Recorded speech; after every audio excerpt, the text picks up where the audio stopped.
A novella so nice they adapted it thrice. It's time to talk about everything.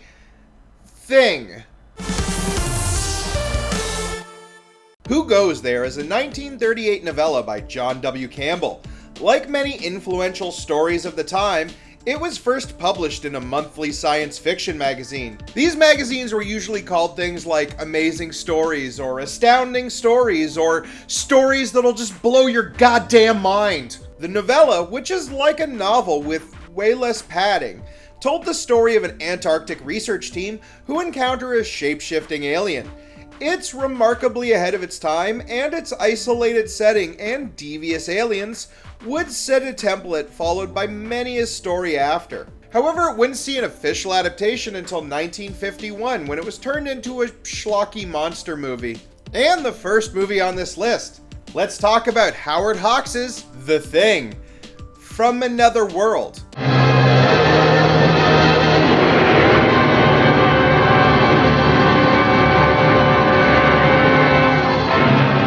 Oh boy, they sure don't make movies like this anymore, and thank God. I know it's not fair to judge a film from the time of the Hays Code by any modern standard, but The Thing from Another World is not the best example of even its period. Released in 1951, The Thing from Another World was produced by Howard Hawks and directed by Christopher Nyby, though directed is a generous term. There's a reason this movie is often called Howard Hawks' The Thing. The first adaptation of Who Goes There, it shares few things in common with the original short story. The Antarctic setting and the discovery of a buried alien are the bulk of the similarities. But Hawks' The Thing diverges significantly in its central creature. But before we get to the walking vegetable, let's take a closer look at the film. It opens with Captain Patrick Henry arriving in the Antarctic as part of a new assignment to an isolated research base. He's the main character in that he wears a hat, and he talks the most throughout the film, though he ultimately has nothing to do with stopping the monster.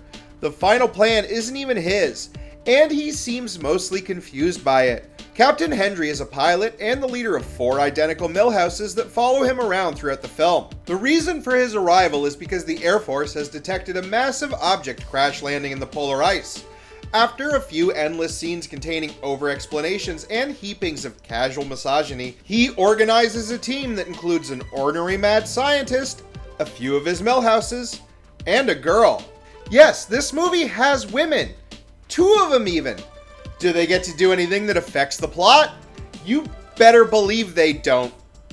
The first act is devoted to scene after scene of these characters talking endlessly about scientific jargon and flat exposition.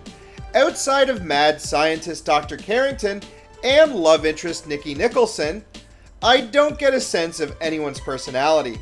The lead is the typical stoic authoritarian that infested movies of the time and even lingers on today. There is an exceptionally tall reporter whose every scene can be summed up thusly. What a scoop! Outside of those characters, everyone else simply just blurs together. It becomes impossible to tell some from others as they wear near identical clothing and most barely have a line between them. I mean, look at this shot. This is too many people for a horror movie that features isolation as a main theme. I'm coming down pretty hard on what is often considered a cinematic milestone. I know that complaining that a film from 1951 is static and stilted is like complaining that the Iliad has pacing issues. However, even from its time, there are better examples. The Day the Earth Stood Still is a classic sci-fi that has strong characters, dynamic camera work, and a better pace in the editing.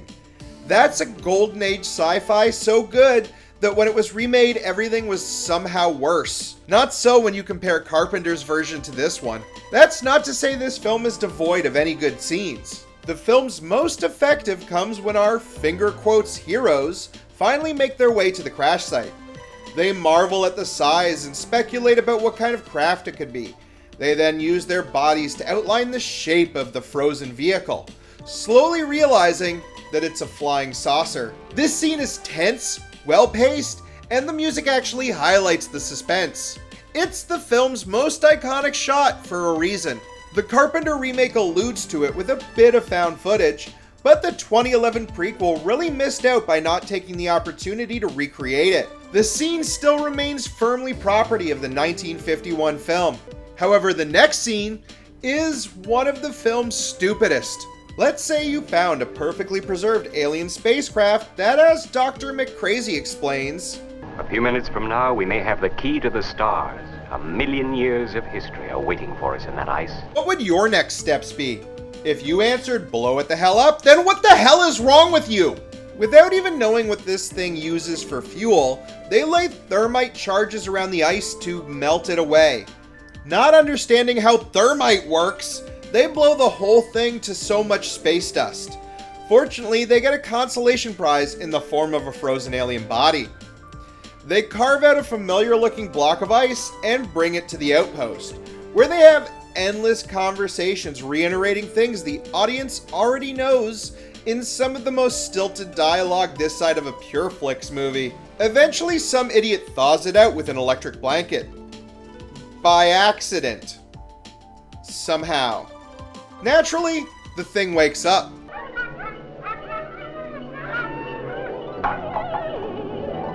Anyway, I started blasting. Bang! Bang! In a scene similar to the 1982 remake, the monster attacks some dogs and loses an arm in the process.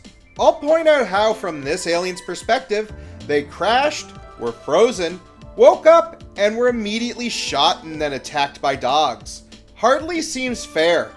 Dr. Carrington also points this out to Hendry, but he's crazy and a nerd, so nobody gives a shit. More scenes follow explaining that the alien is actually a plant-based organism, causing everyone to refer to it as a walking carrot. Wow, that really undercuts the threat, thanks guys. Now, this idea of a plant-based behemoth is something that was widely mocked about this movie, but oddly it's an idea that has come around in modern sci-fi. With characters like Audrey 2, Groot, or Man-Thing, the concept of a plant monster isn't one that would necessarily elicit guffaws anymore. However, the central alien of Howard Hawks' adaptation is little more than a lumbering Frankenstein clone with some sharp claws. It's easy to see why, in true 50s fashion, you don't actually get a good look at it until well past the hour mark. It is, however, the film's second effective scene. It's been established that this alien gives off a radioactive signal that is picked up by the base's Geiger counters. One starts ominously ticking as the characters gather around. The scene builds as the distance draws nearer until finally the doors burst open and the Vegetable Man attacks. Everyone proceeds to throw a shocking amount of fire around, and the alien breaks out of the building in a shot that will echo through every other movie. I also have to highlight this moment where I was genuinely afraid that they were going to burn actress Margaret Sheridan alive. Guy dumps 20 gallons of flaming gasoline on her, and the only thing she has to protect her face is an old mattress. It's a good thing Goose Down isn't flammable. After the movie's only exciting sequence, there is more talking and arguing in flat wide shots. Eventually, they come up with a plan to lure the alien into a trap. They set up an electrified plate, and they plan to burn it alive with 40,000 volts. As I said before, this is a plan that the hero in no way has any say over. In fact, at the start of the third act, he remarks on how happy he is that he doesn't have to make any more decisions for the rest of the film. Well, it looks as if they have the situation well in hand. It's all right with me. I've given all the orders I want to give for the rest of my life. Now that is good storytelling. The plan works despite Dr. Carrington almost ruining it by trying to go all Star Trek at the last minute. Get out of here, nerd! Anyway, they fry the monster in another less good fire effect, and the movie ends with the reporter, who is suddenly a character again, sending out a warning to his readers. And keep watching the skies. The movie has some good things going for it, but by any modern standard, it's pretty boring. If anything, the film is more interesting when you talk about what it inspired, rather than the movie itself. Besides the 1982 remake, you can most clearly see the influence on Alien. 1.8. Come off those spikes. 1.9. The needles hit the top.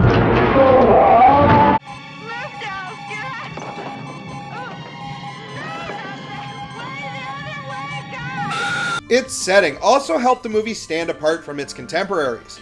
Most alien invasion films of the time were set on rural farms or suburbs.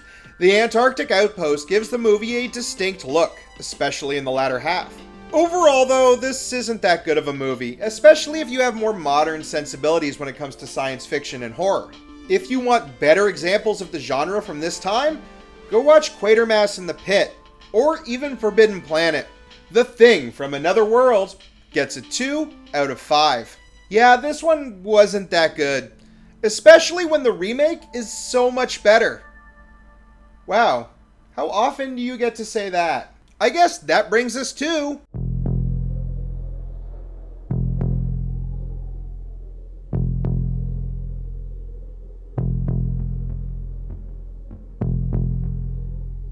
John Carpenter's The Thing is the perfect kind of remake. It clearly has a love for the original film, but it improves on it in almost every way. It's also a much more faithful adaptation of the original novella, following that plot almost exactly.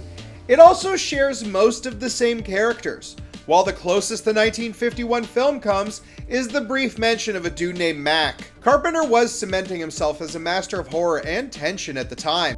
He was hot off releasing classics like The Fog, Escape from New York, and of course slasher film granddaddy, Halloween.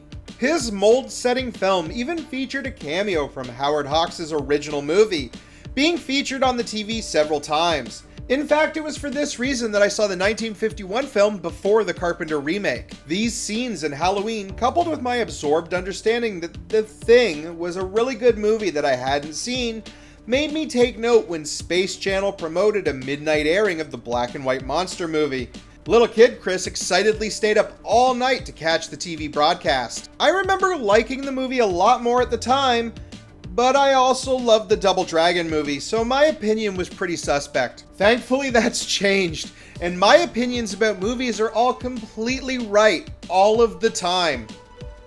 I didn't see the Carpenter version for a few more years until I picked up a well-worn VHS rental and decided to watch the movie at 3 p.m. on a Sunday afternoon while my mom was around. As you can probably guess, I became a big fan of the movie from that moment on.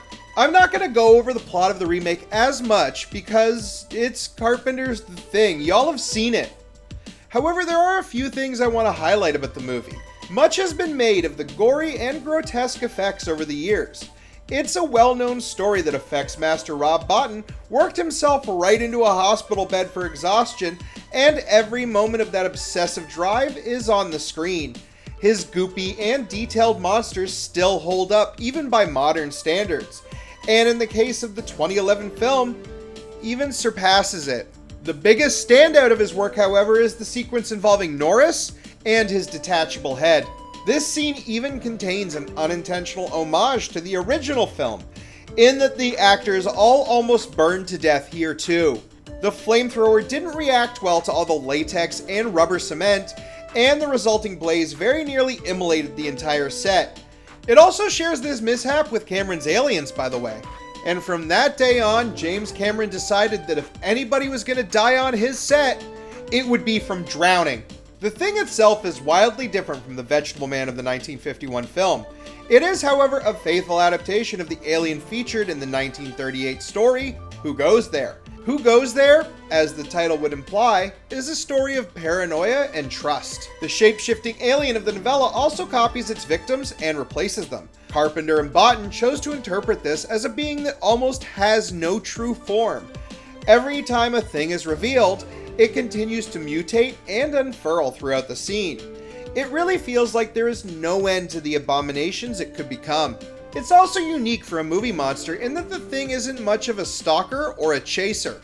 As a villain, it prefers to hide as much as possible, only revealing itself when it's threatened or think it has the upper hand. That's if it even thinks, or if it just operates off some instinctual need for self-preservation. Okay, it does attempt to build what looks like Rick's space car, but I never really got the feeling it was driven by anything more than self-preservation and reproduction. However, that's only one of the endless questions the film leaves unanswered. Ambiguity is a major player in the plot, and part of what leaves both the characters and the viewer with a lingering sense of dread. Though sometimes it can also create some frustration. This is a big video. Why did I write such a big video, Chris? Why is your video so big, Chris? What, you think you're Lindsay Ellis or some shit? Huh? You think you're Jenny Nicholson over here making a 3-hour video? No. Why's your video so big, Chris? Why? The Renaissance painters used to leave intentional flaws in their artwork. The idea was that only God could create something perfect, and that they would be offended by humans making something so flawless. The Thing has some flaws, so God remains unoffended. Firstly, and quite frankly the biggest one, is the matter of Norris and his heart attack. Norris has been copied by an alien, and judging by his reaction to being asked to lead, I'm sorry, fellas, but I'm not up to it. it probably happened fairly early. Taking charge would have meant more attention on him, something the alien is keen to avoid. However, when he begins clutching at his chest and eventually passes out from all the excitement, it's a guaranteed ticket to Defibrillator City. I said defibrillator. The thing where they go clear. So, why did he have a heart attack?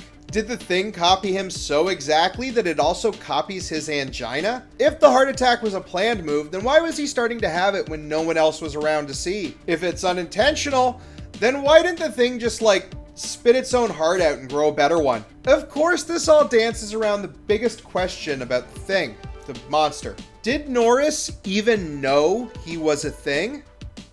Is it possible that if you're infected, you might not even know it? Norris and even Palmer only react violently when attacked or exposed.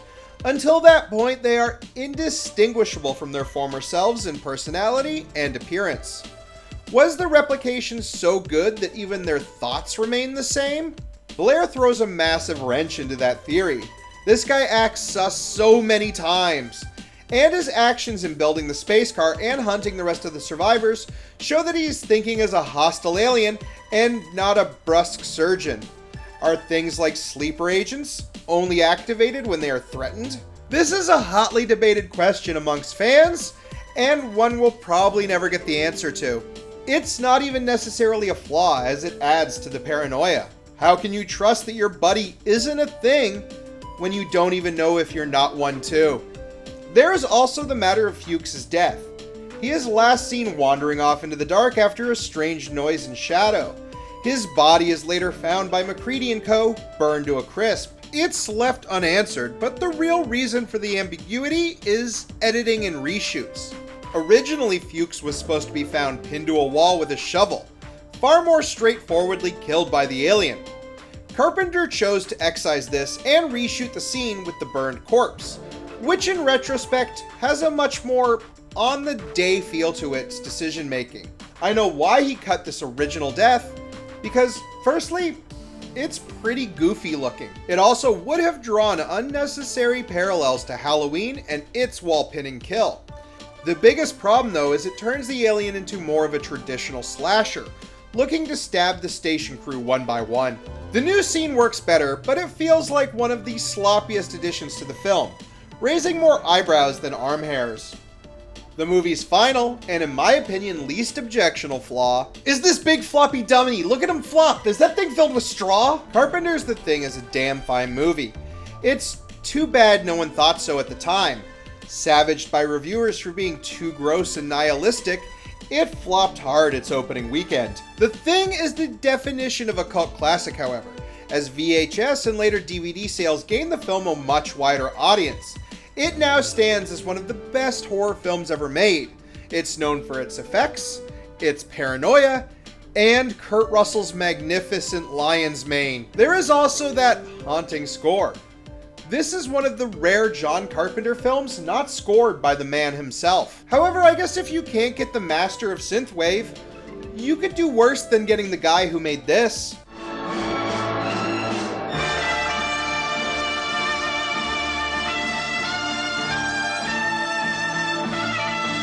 The Thing is great, and at this point it's hard to find anything else to say about how great it is. I know that I'm throwing my opinion into a vast sea of opinions on this one, so what else can I say? But John Carpenter's The Thing gets a 5 out of 5. It's easy to see why this film stood the test of time and aged like fine wine. Now for something that aged like bagged milk on an Arizona tarmac.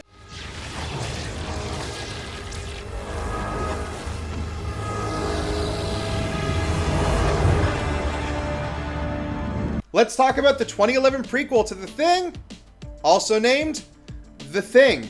Really, guys, you couldn't call it something else? What about Things? You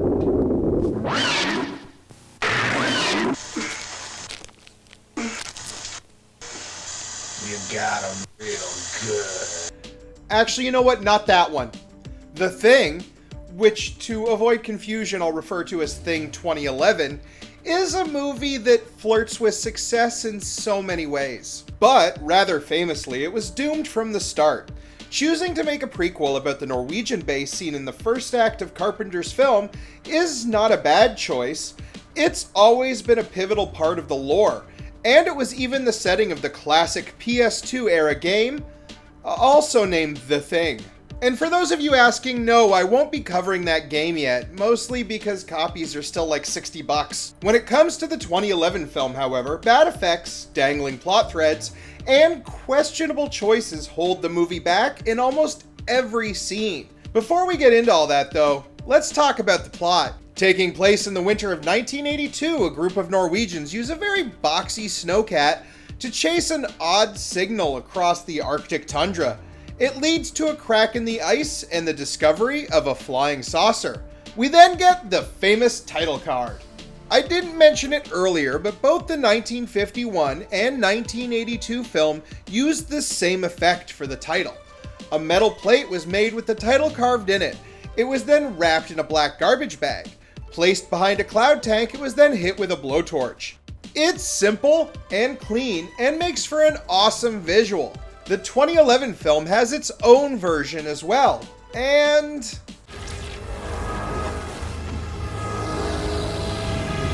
its CGI nature is a portent of things to come. We're then introduced to the film's main character, and this time, it's a lady. Even the Thing is woke now. Mary Elizabeth Winstead plays Kate Lloyd, a paleontologist who specializes in pulling things like saber-toothed tigers out of the ice. She is approached by rich guy Dr. Sandor Halvorsen. You know this guy is on the up and up, both because he's played by longtime villain actor Ulrich Thomsen, and because of that haircut.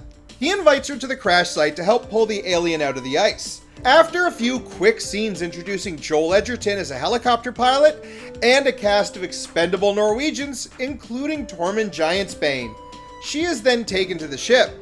The ship. Yeah, you're going to be seeing a lot of this thing, unfortunately. While it was only ever hinted at in the Howard Hawks film, the outline scene gave it a sense of dread and mystery. Even in the Carpenter film, it was only briefly seen as a matte painting. Here, though, you get a good look at this thing inside and out. What a mistake. A large break in the ice has given the scientists an easy way down to the ship, which was buried for over 100,000 years. Naturally, evil scientist guy wants to loot it for all it's worth. But first he's more concerned with what was found near the ship, a perfectly frozen alien. The team cuts it out of the snow and brings the massive ice cube back to the base. At this point, it becomes pretty clear what this film is actually remaking. While it is a prequel to the Carpenter classic, the first act of the film plays out much more like a direct remake of the 1951 movie. Dr. Halvorsen plays like Dr. Carrington, if he traded all his empathy for the alien for sociopathic greed. Winstead is playing the role Hendry filled, only she's not about to sit on the sidelines and let others take charge. Interestingly, however, these characters end up making dumber decisions than those in the 1951 movie. For example, when they bring the Thingsicle inside in the original, Hendry makes a point to break windows to keep the room as cold as possible. No such action is taken in the 2011 film. They just kind of pop it inside and let it begin to slowly defrost. The 1951 film also makes a point to have a guard in the room at all times. It was just unfortunate he picked the dumbest possible person. Here though, they all leave it be as they drink and party in the next room. It takes G.I. Joe member Heavy Duty wandering back in before anyone notices that this alien isn't exactly dead.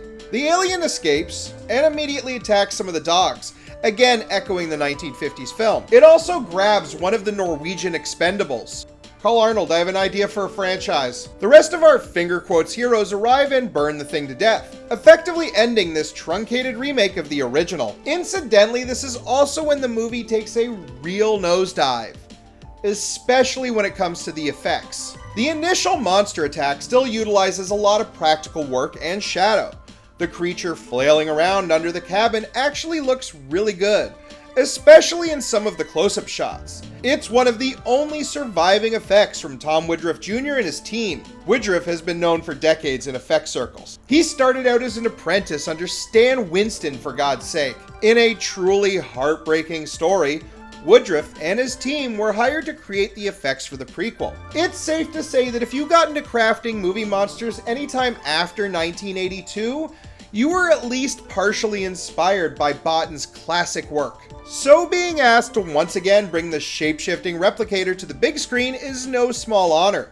The team worked incredibly hard to honor Botton and Carpenter by crafting hundreds of pounds of practical creature effects. By all accounts, their work was amazing. Too bad we'll never get to see it. The story goes that the film's producers saw the completed effects and complained that it made the movie look too much like an 80s film.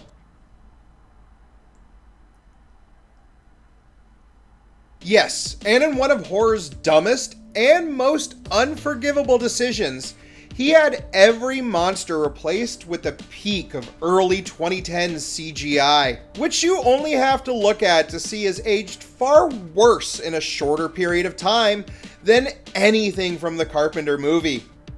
Except maybe that dummy. The rest of the movie plays out almost scene for scene the same as the movie it's a prequel to. Kate discovers that the thing can't absorb and replicate inorganic material, such as metal plates and fillings. She tries to stop some people from leaving, causing a thing to reveal itself and crash the only available helicopter. After a short round of accusations, a few more people are revealed to be things, and everything eventually dissolves into paranoia and fire. Eventually, the only people left are the two Americans, who chase or replace Dr. Halverson back to the crashed spaceship. And oh my god, what the hell is that? Seriously, in a movie with a lot of bad CGI, this is absolutely unforgivable. Especially in the year 2011. Anyway, Kate blows up the monster by making it swallow a tossed grenade like she's Peter Weller in Leviathan. The surviving pair then escape, but uh-oh, Uncle Owen has been replaced and she torches him. Her survival is left ambiguous, but probably more assured than McCready and Childs. There is more to this movie, but not a lot. The idea that the thing can't replicate fillings and that they can be used to determine if someone is human is a fantastic idea. I also like how you get to know Lars, the unnamed Norwegian from the opening of the 1982 movie. He kind of stands out as fairly heroic throughout the movie, and it retroactively makes his death kind of bleaker. I feel like this movie comes real close to being good, but stumbles far too often to be more than just a mediocre horror film. The larger cast, filled with disposable dead meats, really undercuts the isolation and dread of the 1982 film. Marco Beltrami's score evokes the Morricone original, but is far too orchestral and traditional in the bigger moments. Winstead is serviceable in the lead, but comes off far blander than Kurt Russell. It's not even like it's out of her range, as she has proven she can play desperate and paranoid movies like 10 Cloverfield Lane, which incidentally is also a much better movie than this one. The replacement CGI holds the movie back from being enjoyed by gorehounds, but let's be honest, even great traditional effects wouldn't have saved the plot. If you want a clear example, then look no further than the movie Woodruff Jr. made as a response to his cut work. Harbinger Down utilizes a lot of the techniques that would have been seen in Thing 2011. Too bad for that movie, it's actually somehow worse than this one. But hey, at least Lance Henriksen got a good check and all he had to do was sit in a room for 3 days. Overall, Thing 2011 is relatively enjoyable in its first act, but seriously falls apart the moment it tries to live up to the Carpenter film. Because of this, I actually think the movie would have been better overall if it was more of a remake of the 1951 film and not a prequel to the Carpenter movie. Still, it's far more watchable than the 1950s film, which is why I'm giving The Thing 2011 a 2.5 out of 5. And that's it. Everything. Thank you so much for watching this video. If you liked it, please leave a comment and don't forget to like and subscribe if you haven't already. And remember, stay safe and be who you are.